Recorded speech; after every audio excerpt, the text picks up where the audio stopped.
திருச்செந்தூரில் 1 மணி நேரத்திற்கும் மேலாக கொட்டிய மழையால் கோவில் வளாகத்தில் மழைநீர் புகுந்துள்ளது. இதனால் பக்தர்கள் கடும் சிரமத்திற்கு ஆளாகியுள்ளனர். இது தொடர்பான கூடுதல் தகவலுடன் செய்தியாளர் செந்தில் ஆறுமுகம் இணைகிறார். செந்தில் ஆறுமுகம், விவரங்கள்.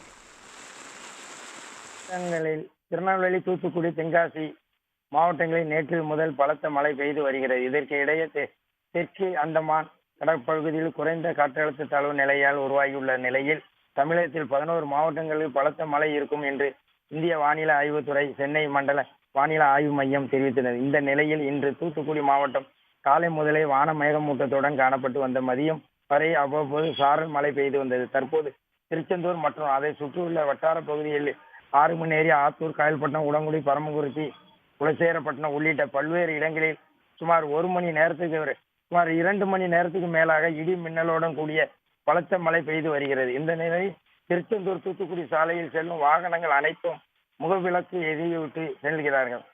2 மணி நேரத்துக்கு மேலாக பெய்து வரும் மழையால் பொதுமக்களின் வெளியே வர முடியாத சூழ்நிலை ஏற்பட்டுள்ளது. மேலும் இருசக்கர வாகனங்கள் வந்து சிரமம் ஆளாகி உள்ளன. தொடர்ந்து மழை பெய்வதோட மழை திருச்செந்தூர் முருகன் கோவில் உள்பட்ட பந்தல் மண்டபம் பகுதியில் உள்ள சிவன் கோயிலில் மழை நீரானது உள்ளே புகுந்தது.